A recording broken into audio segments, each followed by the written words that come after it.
은혜 받으신 하나님 말씀은 에스더서 5장 5절에서 8절까지 말씀입니다.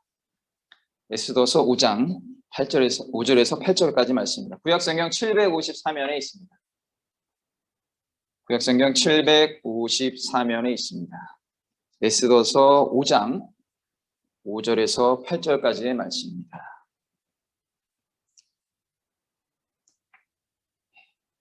에스더서 5장입니다. 구약 754면에 있습니다. 우리 다 찾으셨으면 에스더서 5장 5절에서 8절까지의 말씀을 다 함께 봉독합니다. 시작. 왕이 이르되 에스더가 말한 대로 하도록 하만을 급히 부르라 하고, 이에 왕이 하만과 함께 에스더가 베푼 잔치에 가니라.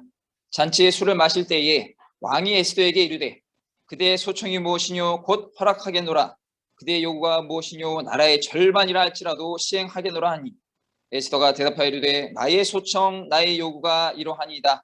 내가 만일 왕의 목전에서 은혜를 먹고 왕이 내 소청을 허락하시면, 내 요구를 시행하시기를 좋게 여기시면 내가 왕과 하만을 위하여 베푸는 잔치에 또 오소서. 내일은 왕의 말씀대로 하리이다 하니라. 아멘. 네, 오늘 너무나 좋은 날입니다. 지난주에 휴가를 잘 다녀왔습니다. 덕분에 우리 성도님들께서 많이 기회를 주셔서 휴가를 잘 다녀왔고요. 또 하나님의 귀한 뜻도 이렇게 조금씩 알게 되는 복된 시간이었습니다. 무엇보다 오늘 또 이렇게 현장에서도 많이 오시고 그러셨는데요. 오랜만에 뵌 우리 분도 계십니다. 먼저 이렇게 앞뒤 좌우로 계신 분들이 인사하겠습니다. 오늘 예수님 안에서 좋은 일이 있습니다. 한 번 더 있을까요? 오늘 너무나 아름다우십니다. 네, 할렐루야. 한 번 더. 오늘 우리 가정에 좋은 일이 있습니다. 아멘. 네. 이렇게 바쁜 일정 중에서도 시간을 내셔가지고 이렇게 참석해 주셔서 너무 감사합니다. 이 사람이 보기에도 이렇게 감사한데 하나님 보시면 얼마나 기쁘시겠습니까? 무엇보다 아까 저 기도드리는 것처럼 한 사람도 거저왔다 거저하지 않으시고 은혜의 시간, 응답의 시간 되시기를 예수님의 이름으로 간절히 축원을 드립니다. 저는 오늘 여러분과 함께 읽은 말씀 에스더서 5장 5절에서 8절까지의 말씀을 근거로 해서 에스더의 기도와 잔치, 이와 같은 제목으로 함께 절대응정 금요기도에 하나님께 올려드리도록 하겠습니다. 제목 한번 따라해 주시겠습니다. 에스더의 기도와 잔치. 에스더의 기도와 잔치. 이제 딱 절반에 이제 도달했습니다. 10장은 몇 절 안 되지만 이제 거의 5장을 시작을 하게 되는데, 제가 지난 1장부터 쭉 이렇게 같이 함께 하신 우리 성도님들 잘 아시겠지만, 이제 그 내용 자체가 굉장히 뭐랄까요, 이제 아주 급박하게 진행이 되면서도 한편으로는 이 스릴이 넘치는 긴장과 그 스릴의 연속이 이제 이 5장부터 더 깊어지게 된다는 것입니다. 자, 그런데 저희가 지지난주에 이제 4장의 끝으로 해서 에스더가 어떤 결단을 했습니까? 바로 3일 금식을 한 것이 아니고 원래는 굉장히 부담스러워했던 것 같습니다. 왜 부담스러워했습니까? 왕비면서도 왕에게 마음대로 나가지 못했던 겁니다. 쉽게 말해서 부부이면서도 본인이 원할 때 만날 수가 없는 것이죠. 그만큼 그렇다고 에스더의 그 비중이 적었다라기보다도 제가 개인적으로 볼 때는 아하수에로 왕이 그만큼 권위적이고 절대적이고 아주 독보적인 아주 입지였기 때문에 아내라 할지라도 사전에 만나려면 예약을 해야 되거나 아마 그러한 환경이었던 것 같습니다. 즉 아하수에로 왕에게 모든 것이 맞춰졌던 상황인 것이죠. 자칫하면 왕비라 할지라도 왕에게 밉보이면 죽임을 당할 수 있는 절체절명의 위기의 순간, 즉 유다 백성도 전멸할 수 있는 그러한 위기의 상황에서 모르드게가 권면하고 어떻게 보면 호통도 치고 혼내면서 에스더가 좀 정신 차리게, 그리고 나서 결국 에스더가 금식을 하게 됩니다. 며칠 금식이죠? 3일 금식을 하게 됩니다. 밤낮 3일 금식을 하게 됩니다. 밤부터 시작을 한 겁니다. 성경에 보면 이제 오후부터 시작을 하게 되는데, 이제는 모르드게가 에스더가 명령한 대로 다 행하게 되죠. 왜냐하면 같이 있는 사람들과 모두 함께 우리 금식을 하자. 우리가 큰 문제가 있거나 교구나 아니면 지역이나 가정이나 모든 큰 문제가 있으면 같이 합동해서 단체 작전 기도하는 그런 부분 많이 보게 됩니다.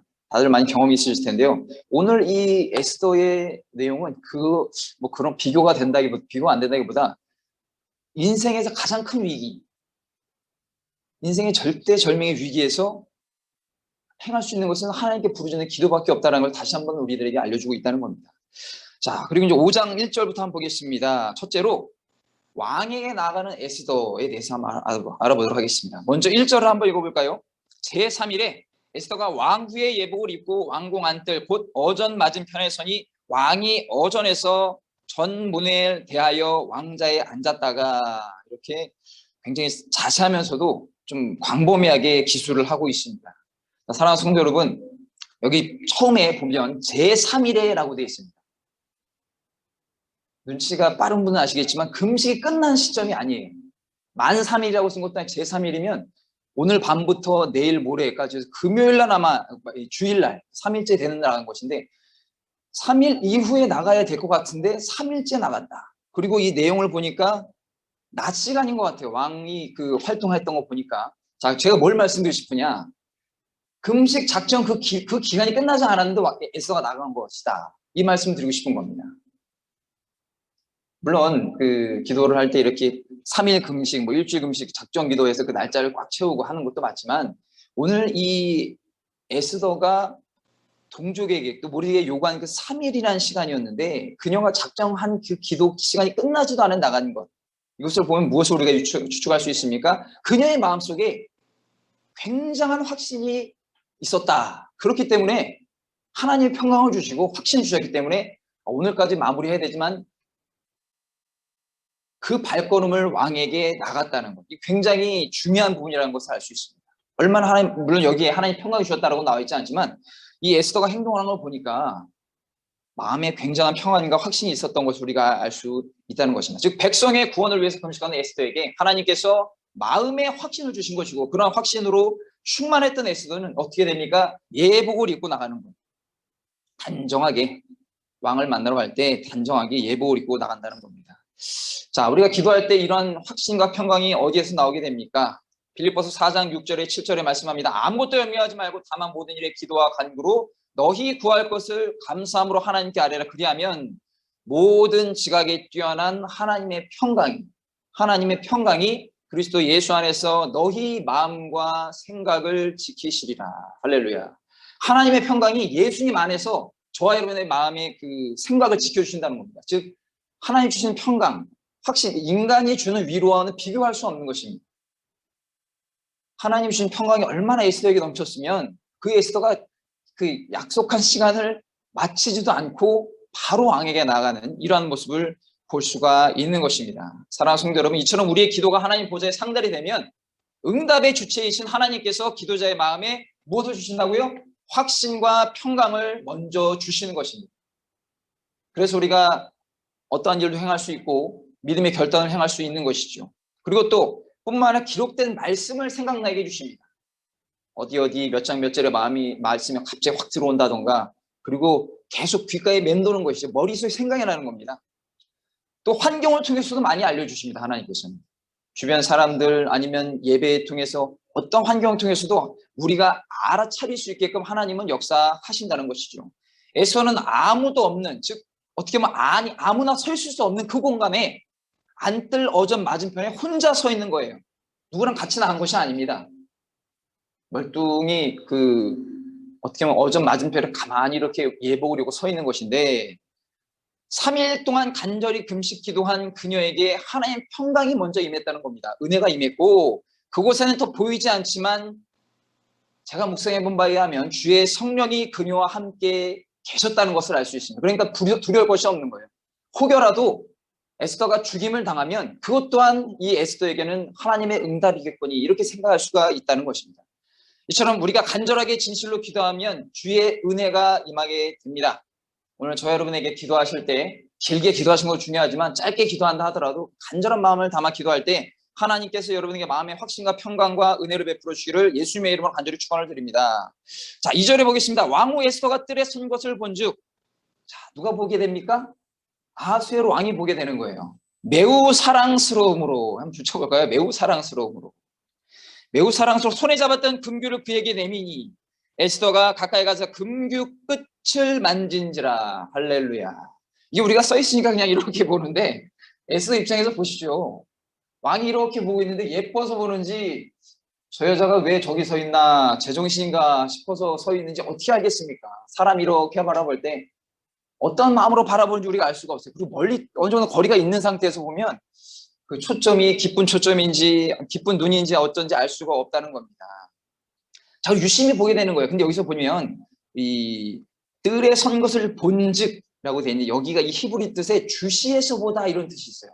주위에서 이렇게 보는 거예요. 우리가 이제 성도님들도 성경이나 이런 거 볼 때 잘 안 보이면 주시에서 보시지 않습니까? 잘 안 보일 때 그냥 왕이 지나가듯이 보는 게 아니라 가만히 이렇게 주시해서 보는 거예요. 그럼 그 눈빛을 받는 입장에서는 긴장이 될 수밖에 없는 겁니다. 누가 주시해서 보면 자기 본인보다 높은 위치에 있는 사람이 주시해서 보면 잘했던 잘못했던 그걸 떠나서 긴장을 할 수밖에 없는 것이죠. 자, 그리고 매우 사랑스러움으로 이렇게 되어 있는데 여기 히브리어 뜻을 다 이렇게 보니까 들어 올리다라는 의미가 있습니다. 들어 올리다. 자, 이게 직역으로 보니까 그녀가 그의 눈에 은혜를 입어 이렇게 되어 있습니다. 은혜를 입었다. 그의 눈에 은혜를 입었다. 우리 노아 사건 공부할 때도 노아가 하나님 눈에 들었다. 눈에 보였다. 이런 말씀드렸죠. 그런 것처럼 오늘 아수에로 왕의 눈에 에스더가 은혜를 입어 보인다는 겁니다. 근데 그 은혜를 누가 줍니까? 야훼 하나님께서 주시는 거예요. 그래서 제가 늘 말씀드리죠. 사랑하는 성도 여러분뿐만 아니라 우리 성도님도 거의 대부분 자녀들이 제 또래나 저보다 더 많으실 텐데 사회생활 하실 때 예수 믿지 않는 사람이라 할지라도 그 배후에서 하나님의 역사가 임해서 여러분 자녀들에게 믿지 않는 자라 할지라도 물론 믿는 자들이 더 옆에 상사로 있으면 좋겠지만 믿지 않는 자들이 있다 하더라도 그 사람들의 눈에 은혜를 입어서 여러분의 자녀들이 형통하고 범사에 잘 되고 그러한 은혜가 임해서 또 하나님의 영광이 나타나는 그러한 인생을 살 수 있도록 우리가 늘 기도하고 하나님께 간절히 구해야 될 것입니다. 자, 이 왕이 근데 에스더를 보는 것이 저는 개인적으로 이 묵상을 해볼 때 왕이 여자를 봤다. 이 성경에도 무엇이 있습니까? 왕이 여자를 봐서 문제가 커진 것 중에 하나가 다윗 왕이 밧세바를 봐가지고 문제가 커진 일이 있죠. 김보영 선생님 되게 웃으시는데 예. 자, 저는 그것이 연상이 됐습니다. 근데 그 두 사건이 큰 차이가 있어요. 왕이 여인을 본 것은 뭐 맞겠지만 차이가 있습니다. 무엇이 있습니까? 물론 일단 같은 남자, 여자 이걸 분류하는 것이 아니고 믿음의 백성으로 봤을 때 다윗 왕과 에스더의 차이와 다름이 있습니다. 하지만 이 두 사람은 다 하나님의 일꾼이라는 것이죠. 그 공통점을 갖고 그들의 신앙 자세를 바라보면 오늘 확실한 것을 알 수가 있는 것입니다. 먼저 이 아수에로 볼게요. 아수에로 눈에는 에스더가 사랑스럽게 보였어요. 매우 사랑스럽게 보였어요. 아마 이 여성들, 특히 젊은 여성들은 금식하면 살이 빠지니까 이 은혜도 체험하면서 살도 빼주는 뭐 일석이조 효과가 있다 이렇게 말씀들을 하시는데 아마 뭐 여기 에스더가 살이 빠져서 윤곽이 V라인이 예뻐 보이 이런 말은 없지만 금식을 3일을 했으니 그 얼마나 간절했겠습니까? 잠도 제대로 못 잤을 것 같아요. 그러니까 아마 더 이 살도 빠지고 뭐 하면서 아마 더욱 윤곽이 드러나지 않았을까 하는데 목숨을 걸고 작전 기도를 통해서 주의 은혜를 간구하는 에스더에게 먼저 무엇이 임했습니까? 하나님의 은혜가 임하고 섭리가 작용했기 때문에 아수에로 왕에게 굉장히 사랑스럽게 보였다는 것을 우리가 알 수 있는 것입니다. 자, 그럼 반대로 다윗 왕은 어땠습니까? 기도 열심히 했나요? 그때 기도 열심히 하고 막 부르짖고 할렐루야 하고 막 그랬습니까? 성경에 보겠습니다. 사무엘하 11장 1절에서 2절의 말씀을 읽어드립니다. 그 해가 돌아와 왕들이 출전할 때가 되면 다윗이 요압과 그에게 있는 그의 부하들과 온 이스라엘 군대를 보내니 그들이 암몬 자손을 멸하고 라빠를 에워싸고 다윗은 예루살렘에 그대로 있더라. 예, 본인만 안 나갔어요. 근데 그 전에 계속 나갔는데 솔선수범해서 싸웠는데 이때는 무엇인지 모르겠지만 본인은 안 나갔습니다. 그리고 2절에 저녁 때에 다윗이 그의 침상에서 일어나 저녁에 침상에서 일어났다는 건 늦잠을 잤던 게을렀다는 거예요. 딴 데서 일어난 것이 아니고 저녁에 침상에서 일어났습니다. 그리고 어떻게 되니까 왕궁 옥상에서 이렇게 거닐다가 어슬렁어슬렁 되는 거예요. 기도도 안 하고 예배도 안 드리고 이러다가 그곳에서 보니라고 여기서 보니도 여기 이 보니의 그곳에서 보다라는 것도 제가 좀 전에 아하수에로가 에스더를 본 것처럼 이렇게 유심히 봤다라는 그런 의미를 쓰고 있습니다. 옥상에서 이렇게 보다가 어디 집에 문이 열려 있는데 위 여인이 목욕을 하고 있으면 이러고 보는 거예요.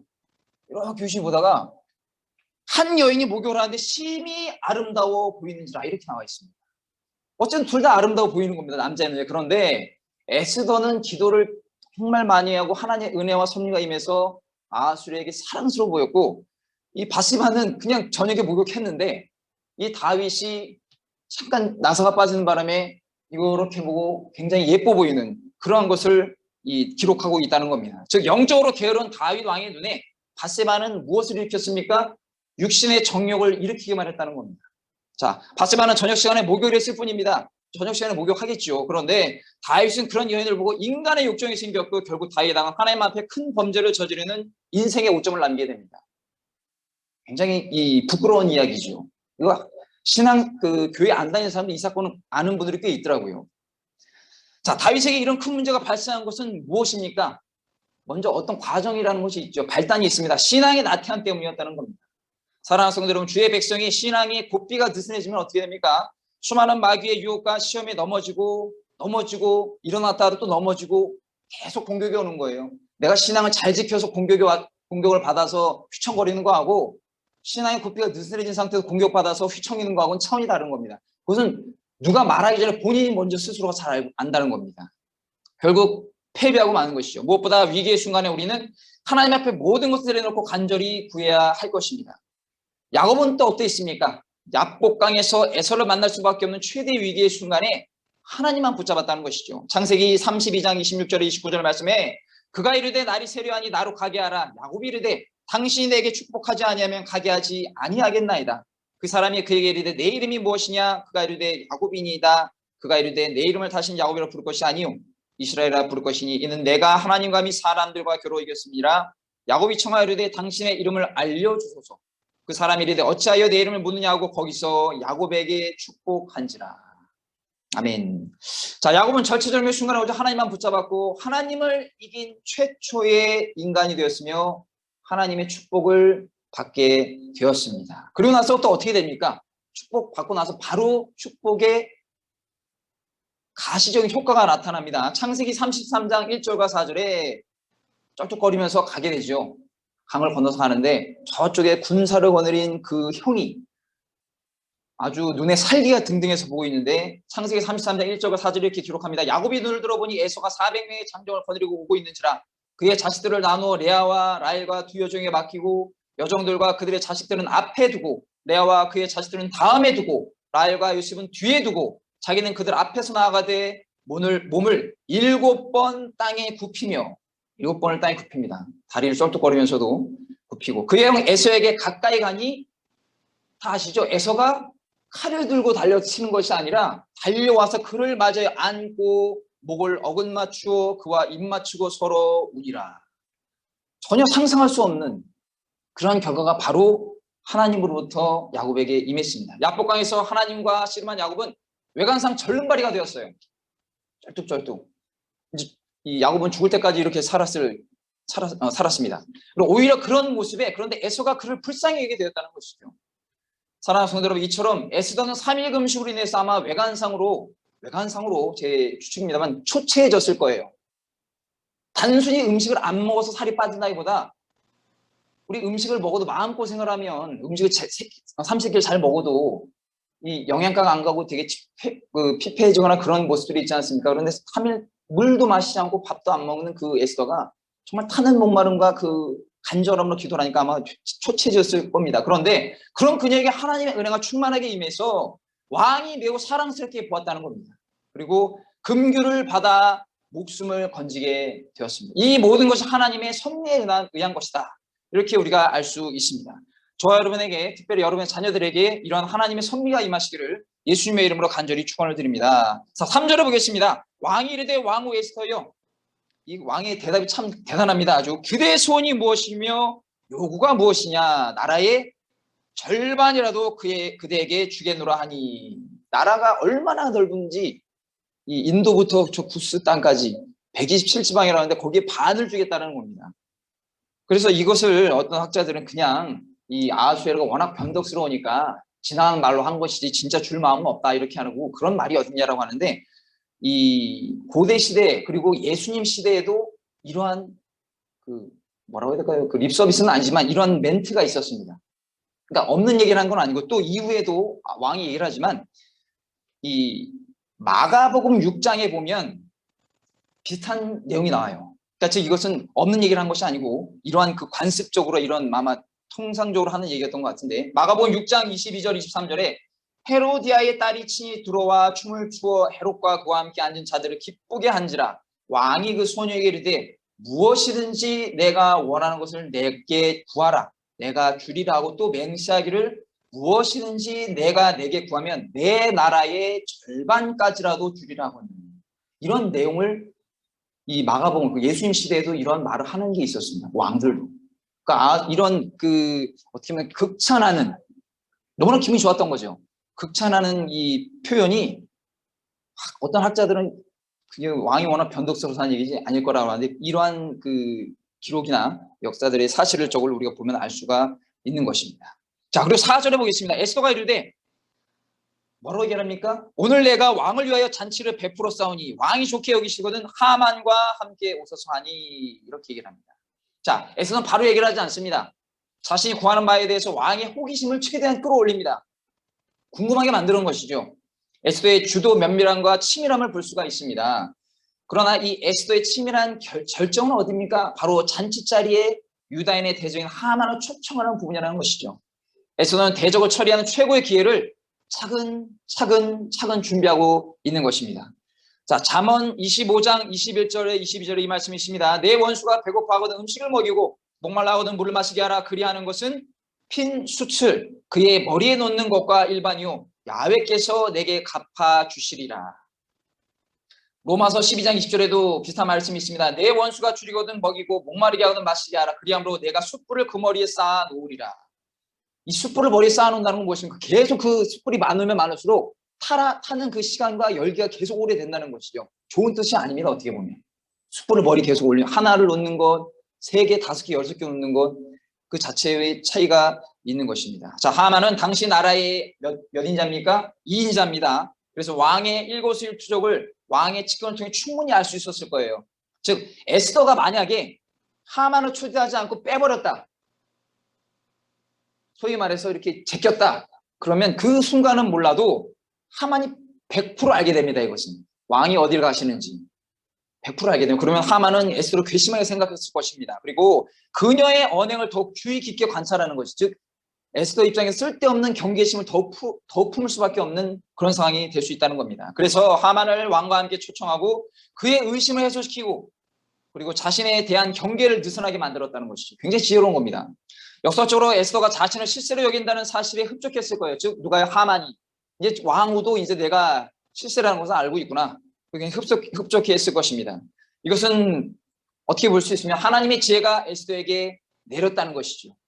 저 여러분 무엇보다 지혜로운 사람, 특별히 지혜로운 그러한 주님의 백성이 되시를 예수님으로 간절히 축원을 드립니다. 자, 둘째로 에스더가 베푼 잔치에 대해서 한번 알아보겠습니다. 자, 이제 5절에 봅니다. 왕이 이르되 에스더가 말한 대로 하도록 하만을 급히 부르라 하고 이에 왕이 하만과 함께 에스더가 베푼 잔치에 가니라.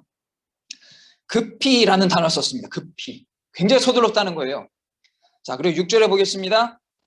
잔치에 술을 마실 때에 왕이 에스더에게 이르되 그대의 소청이 무엇이뇨 곧 허락하겠노라 그대의 요구가 무엇이뇨 나라의 절반이라 할지라도 시행하겠노라 하니.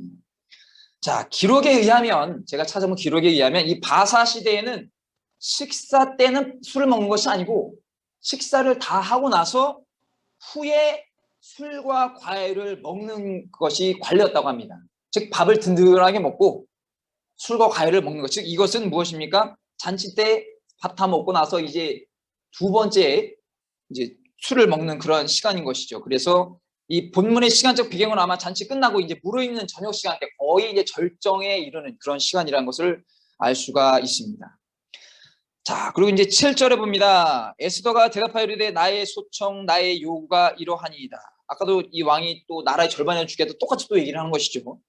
자, 8절에 보면 내가 만일 왕의 목전에서 은혜를 입었고 왕이 내 소청을 허락하시며 내 요구를 시행하시기로 좋게 여기시면, 굉장히 뭐가 깁니다. 앞에 왕이 목전에서 내가 은혜를 입었고 소청을 허락하시고 요구를 좋게 여기시고 엄청난 그 말들이 막 붙어 있습니다. 내가 왕과 하만을 위하여 베푸는 잔치에 또 오소서. 아니, 소원을 말하고 했던 또 내일 잔치 또 오라는 겁니다. 더 좋은 잔치를 준비하려고 하는 것을 알 수가 있습니다. 내일은 왕의 말씀대로 하리이다. 자, 에스더가 보여준 이런 태도는 그녀가 갖고 있는 문제가 얼마나 심각한 것인지를 암시합니다. 왕 입장에서는 아니, 여인이 왜 또 내일 다시 잔치를 한다고, 내일은 반드시 말하겠다고, 이 도대체 무엇일까? 그건 진짜 아무도 상상할 수 없을 거예요. 뭘 원하는 것인가? 나라의 절반을 주겠다는 그것도 아니라고 하고, 도대체 무엇을 이 여인이 암시를 요구하는 것인지, 그리고 왕의 호기심을 굉장히 자극했다는 겁니다. 자, 여기서 보면 무엇을 알 수 있습니까? 왕은 이제 에스더를 만나고 나서 그녀에게 끌려가는 모습을 보여요. 자꾸 이렇게 끌려가는, 주객이 바뀌었습니다. 그리고 누가 왕이고 누가 왕인지를 모르겠어요. 자, 어찌 보면 에스더의 요구는 응답을 받은 것이나 다름이 없습니다. 일단 왕을 만나서 죽임을 한 것이 아니라 왕에게 금규를 받았지 않습니까? 그리고 이제 대화를 하면서 왕과 굉장히 좋은 시간을 보내고 있습니다. 그런데 웬만한 사람들은 이럴 때 자만할 수가 있습니다. 하지만 에스더는 겸손하고 치밀하고 주도 면밀한 사람이고, 이 사건이 얼마나 큰 사건인 것을 알고 있었기 때문에 절대 자만하지 않고 긴장의 끈을 놓지 않고 일을 진행합니다. 뭐든지 확실히 딱 돼야지 마무리가 되는 것이지, 될 것 같다고 해서 느슨해져 버리면 안 하지만 못하게 되거나 큰 낭패를 보게 되는 것이죠. 자, 이는 에스더가 굉장히 지혜로운 사람인 것을 말씀하고 있습니다. 그리고 민족의 생명을 이 하만의 손에서 능히 구하는 것은 물론이고, 그것을 구차하게 구걸하게 얻지 않습니다. 아쉽게 비굴하게, 물론 어떻게 갑과 을이라고 따지면 본인이 을일 수 있겠죠. 그런데 그렇게 구차하게 하지도 않고 오히려 당당하게 왕에게 떳떳하게 요구합니다. 왕후기 때문에 꼭 그럴까? 그렇지 않습니다. 누가 있어서 그렇습니까? 하나님이 뒤에 계시는 걸 알고 그 하나님이 본인의 마음에 확신과 평강을 줬기 때문에 이렇게 왕에게도 담대하게, 아주 강하게 요구할 수 있는 것이죠. 자, 이것은 계략을 꾸며서 거짓 보고를 하는 아하수에를 주장하는 이 하만과도 다릅니다. 하만은 얼마나 비열했습니까? 3장부터 교묘하게 없는 거 꾸며내면서 얼마나 그 하만이 정말 치사하게 일을 만들어지 않았습니까? 자, 그런데 에스더는 절대 그렇게 하지 않았어요. 당당하게 했습니다.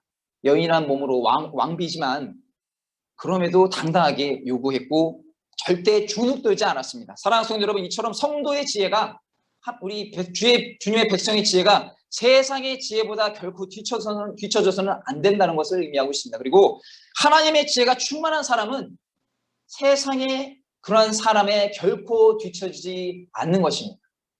물론 학식도 좋고 지식도 좋죠. 그렇지만 제가 전에 늘 말씀드렸고 우리 사랑하는 성도들 잘 아실 겁니다.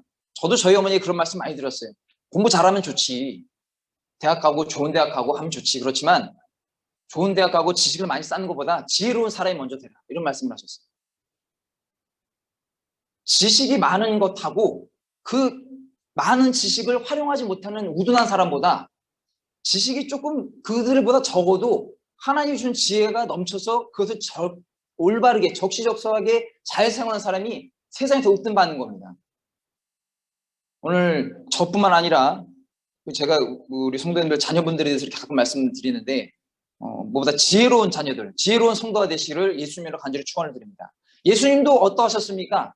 세상 사람들이 정말 이 교묘하게 물 셀 틈 없이 공격을 했는데 예수님 굉장히 지혜롭게 말씀하셨어요. 마가복음 12장 14절과 17절 말씀인데, 저는 초신자 때부터 어떻게 예수님이 저런 말씀을 하실 수 있을까?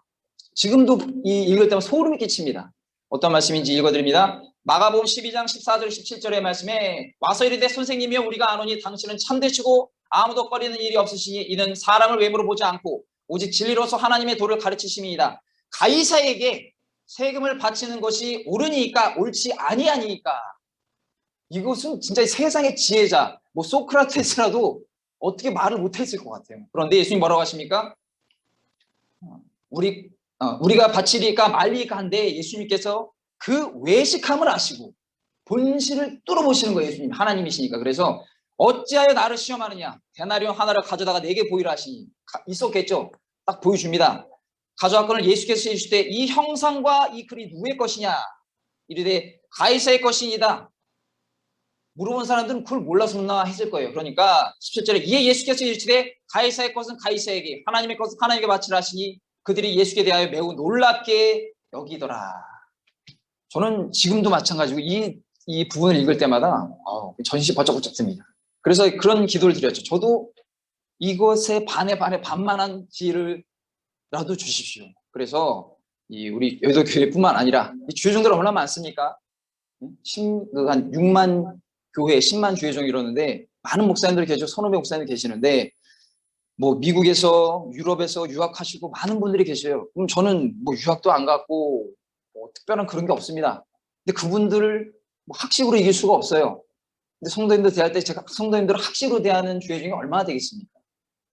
성도님들의 현장을 알고 성도님들의 그 가려운 부분과 아픈 부분을 알고 그것은 체험하지 않고 그리고 하나님 지혜를 주시지 않으면 앞에서 아무리 지식을 전달한다 하더라도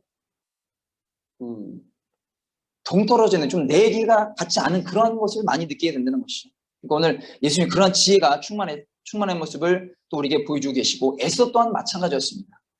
자, 마태복음 10장 16절에 예수님 말씀하십니다. 보라 내가 너희를 보냄이 양을 이리 가운데로 보낸 것 같도다. 그러므로 너희는 뱀같이 지혜롭고 비둘기같이 순결하라. 할렐루야. 자, 에스더의 모습을 보듯이 이제 이야기가 진행이 되지만 에스더는 하나님의 백성은 세상에 끌려가는 것이 아니라 그 세상이 잘못된 방향으로 갈 때 올바른 방향으로 이끌고 가야 된다는 것, 즉 그들을 주도해 가야 된다는 것을 의미하고 있습니다. 그렇다고 해서 이것이 세상에 하는 일을 교회가 다 행한다는 것이 아니에요. 나라에서 정권이 뭐 할 때 교회에서 뭐 담임 목사님이 교단장들이 회장들이 이렇게 하라고 얘기를 하는 것이 아니고 일일이 개입하라는 것도 아닙니다. 즉 교회가 할 일이 있고 세상에 할 일이 있는 것이죠. 세상에 할 일이 무엇입니까? 정권이 할 일이 무엇이고 정부가 할 일이 무엇입니까? 국민의 안정과 평안이 잘 먹고 살 수 있도록 해주는 것이 정권 자원들한테 할 일 아니겠습니까? 자, 오늘 그 뉴스 보셨습니까? 제가 한 9시 반 넘어선가 봤는데 기사를 보니까 4단계가 방역 4단계가 12일부터 진행이 된다고 합니다. 초유의 사태라고 하죠. 4단계면 어떻게 되냐면 저도 얼핏 보니까 3인 이상? 그죠? 3인 이상. 그리고 또 6시까지 통금에 2인 이상 뭐 식당 하여튼 저는 말로만 들었지만 예전에 그 군사 정권 시절 때 통금 통금 있었죠. 겪어보신 분들 많으실 텐데 2021년도에 그러한 일이 다시 부활을 하는 결국 그러한 이 최악의 상황이 됐습니다.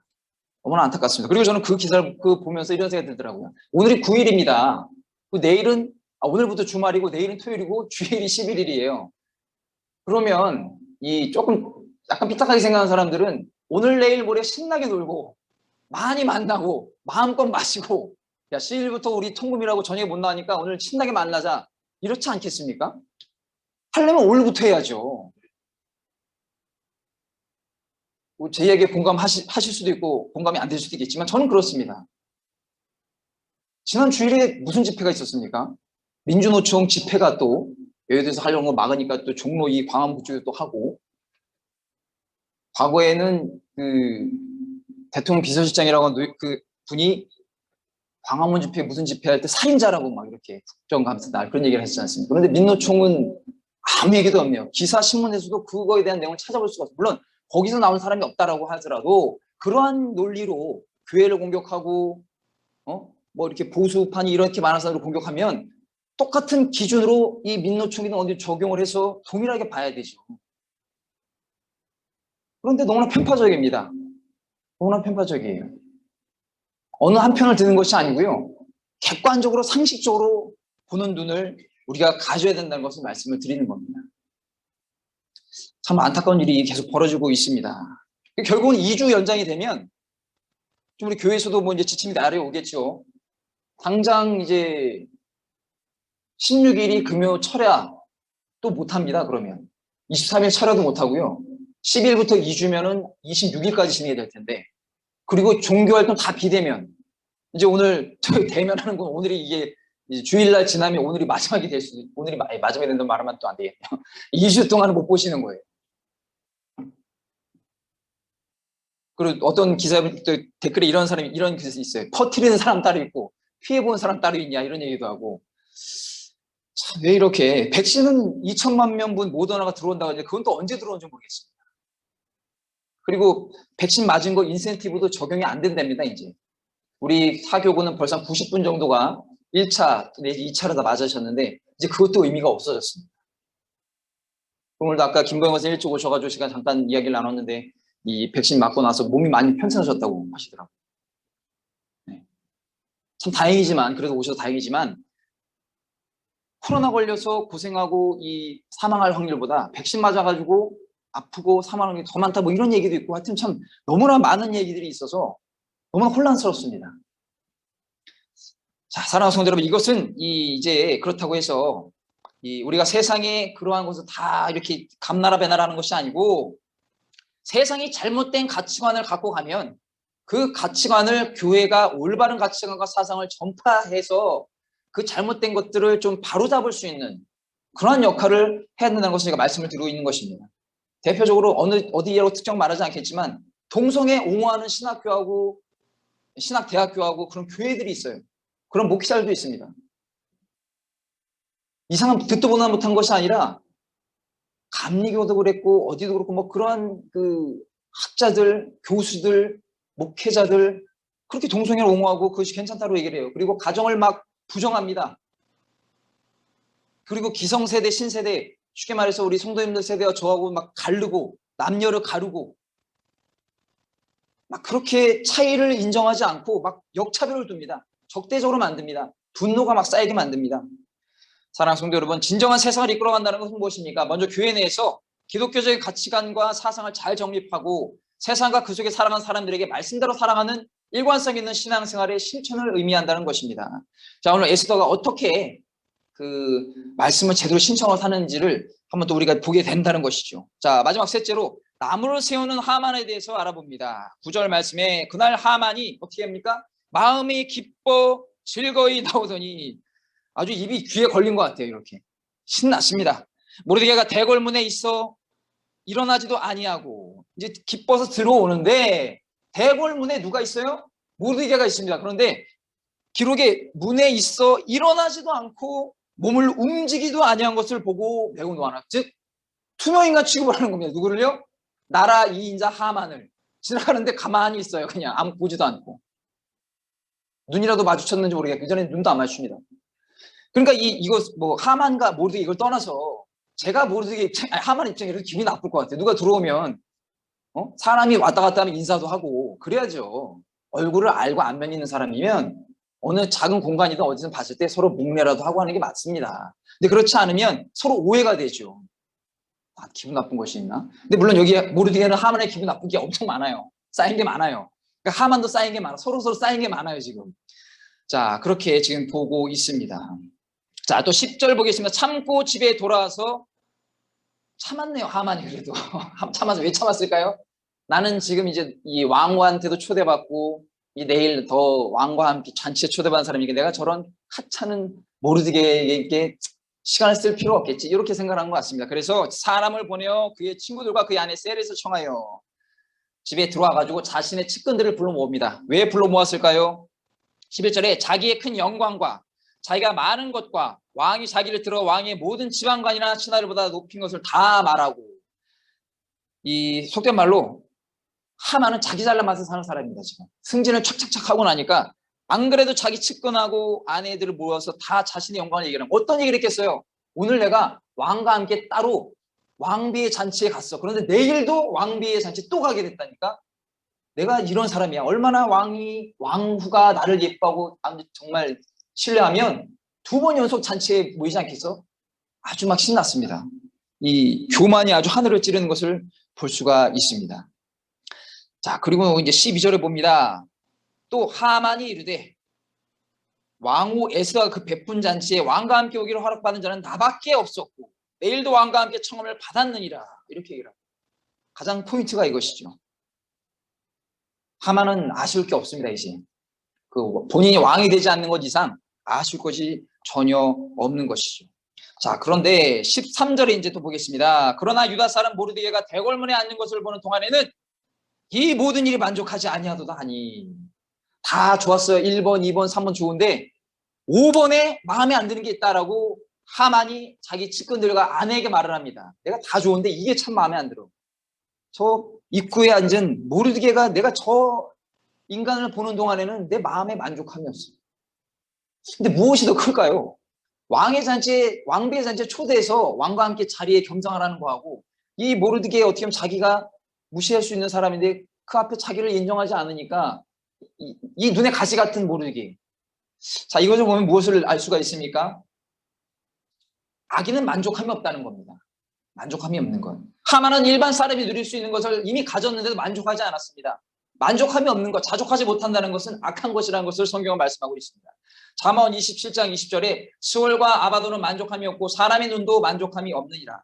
이사야 5장 14절에 그러므로 스월이 욕심을 크게 내어 한량없이 그 입을 벌린즉 그들의 호화로움과 그들의 많은 무리와 그들의 떠는 것과 그 중에서 즐거워하는 자가 거기에 빠질 것이라.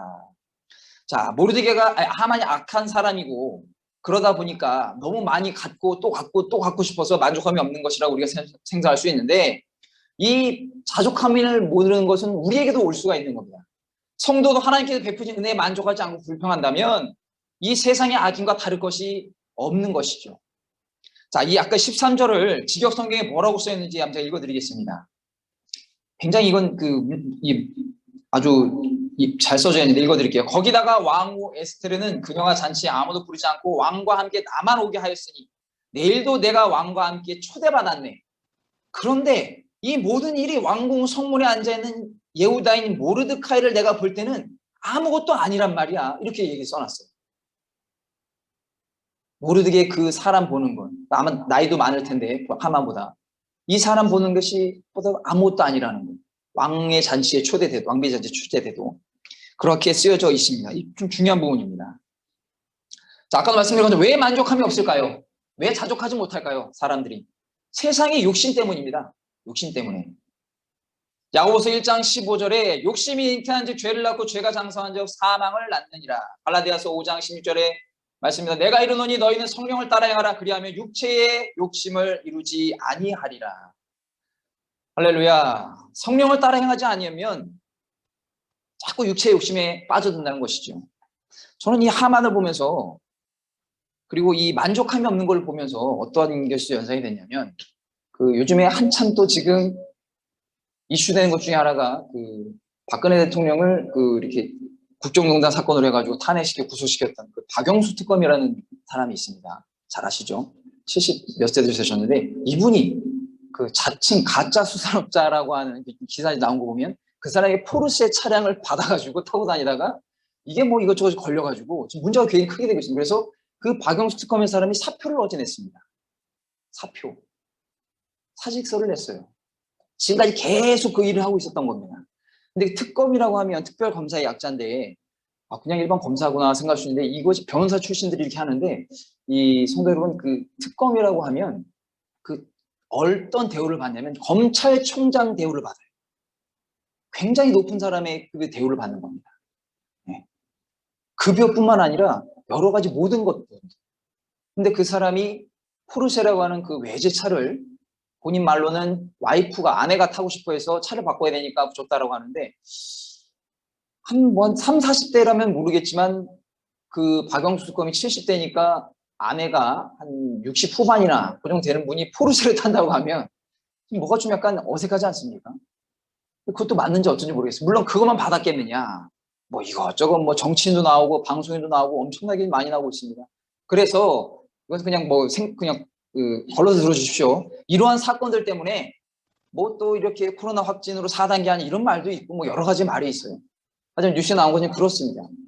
특검이라고 하는 사람이 나라에서 아주 그렇게 이 얼굴 다 알리고 대표 변호사인 사람이 강남이라고 하는 그 법률사 대표인 사람이 많은 대우를 받으면서도 무슨 욕심이 있어서인지 모르겠지만 포르쉐 차량을 빌려 타고 나중에 그것이 문제가 되고 경찰이 수사를 하니까 250만 원을 현찰로 그 사람에게 돌려줬다. 그러니까 난 괜찮은 것이다.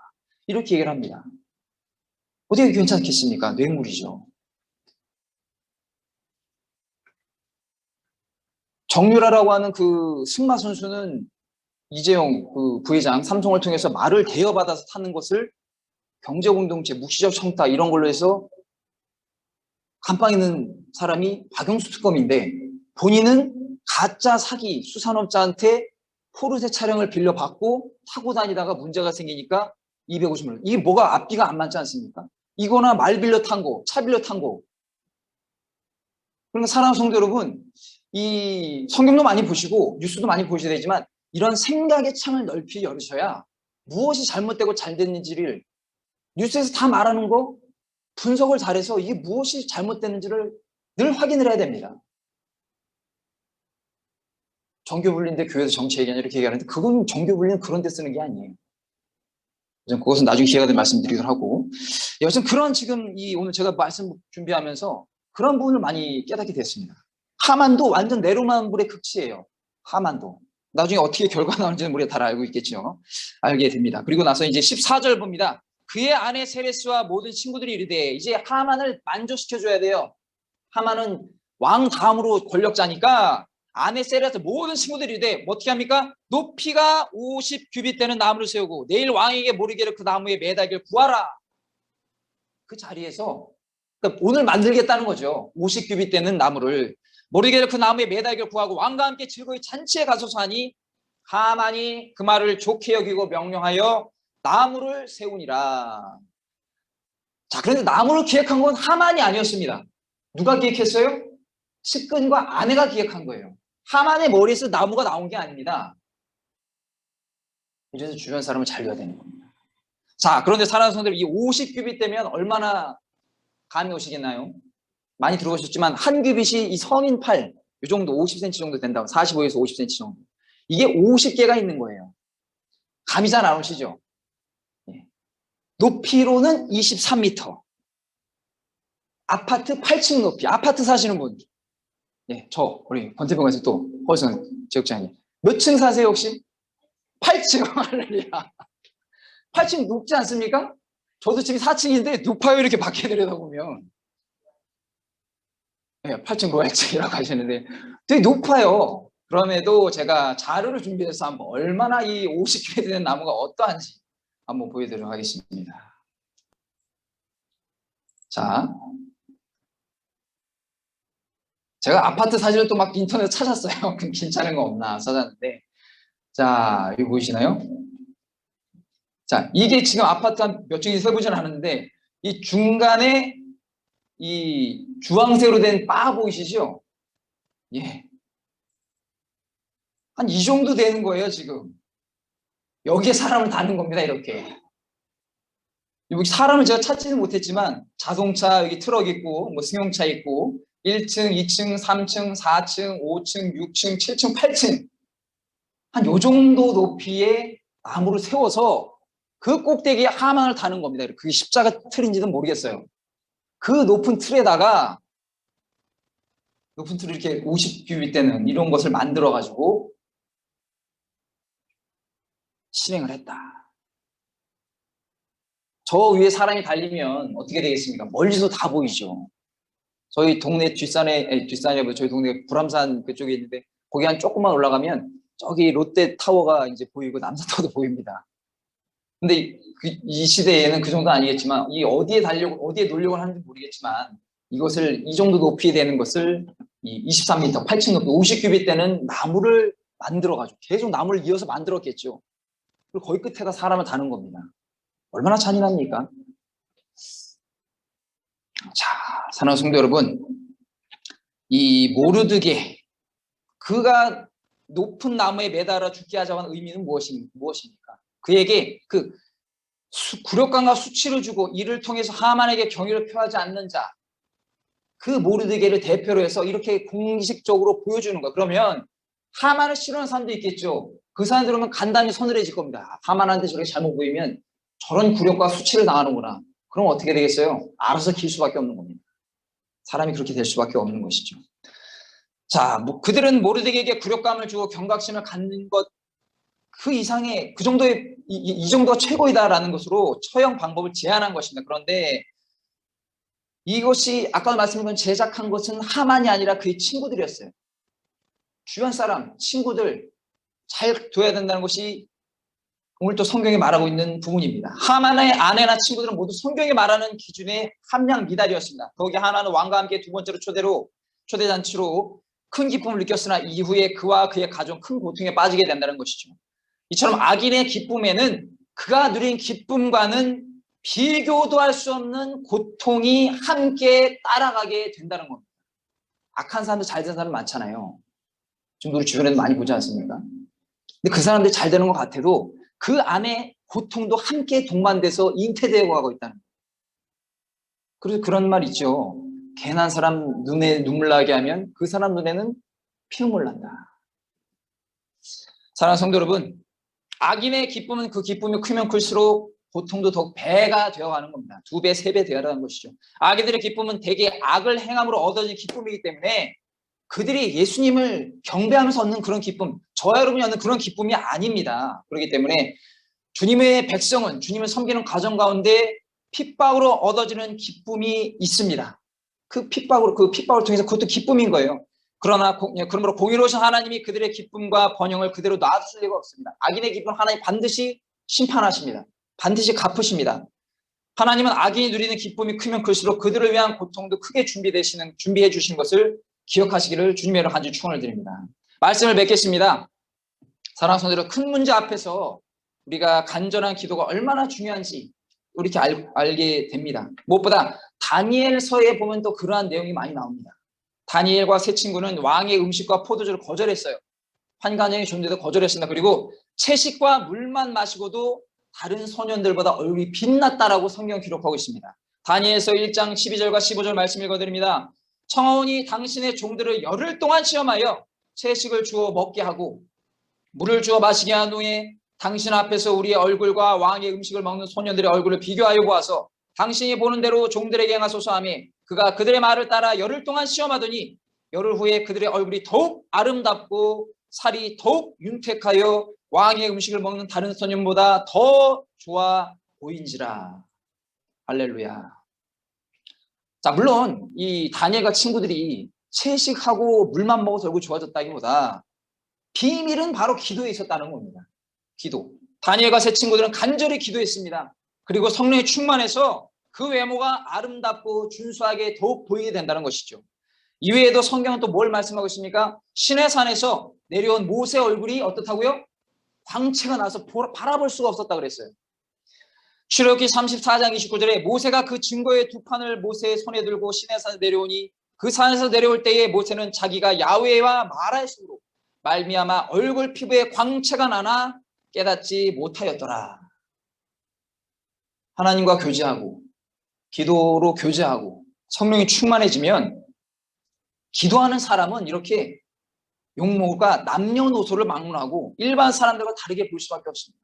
오늘 이 금요 기도에 접속하시고 이 현장에 계시는 분들 다 빛이 나셔요. 할렐루야. 빛 안 나시나요? 빛이 나십니다. 하나님과 교제하시기 때문에 빛이 나시는 거예요. 세상에서 아무리 좋은 화장품 바르고 아무리 좋게 옷을 꾸미고 값비싼 장식품으로 꾸며놔도 기도하는 사람의 용모는 당연할 수가 없고 그 용모와 비교할 수가 없는 것입니다. 그러므로 저와 여러분이 이 에스더처럼 다니엘처럼 간절히 기도하고 또 성령의 충만을 받고 하나님의 은혜가 임해서 여러분 가는 곳마다 얼굴이 빛이 나십니다. 인상이 너무 좋으십니다. 너무 아름다우셨습니다. 그러한 이야기 들으시면 다 하나님의 은혜인 줄 아시기를 주님으로 간절히 축원을 드립니다. 기도하겠습니다. 사랑과 은혜와 자비가 무한하신 좋으신 하나님 감사합니다. 오늘 저희들 또 절대긍정 금요기도회로 하나님께 예배드리고 하나님께서 마련하신 또 귀한 말씀으로 묵상하고 또 깨닫게 하시는 너무나 감사합니다. 무엇보다 하나님께서 저희들에게 간절한 기도 또 부르짖는 기도로 말미암아 주님이 영광 받으시고 저희들에게 큰 놀라운 일들을 일으켜 주시고 보여 주시옵소서.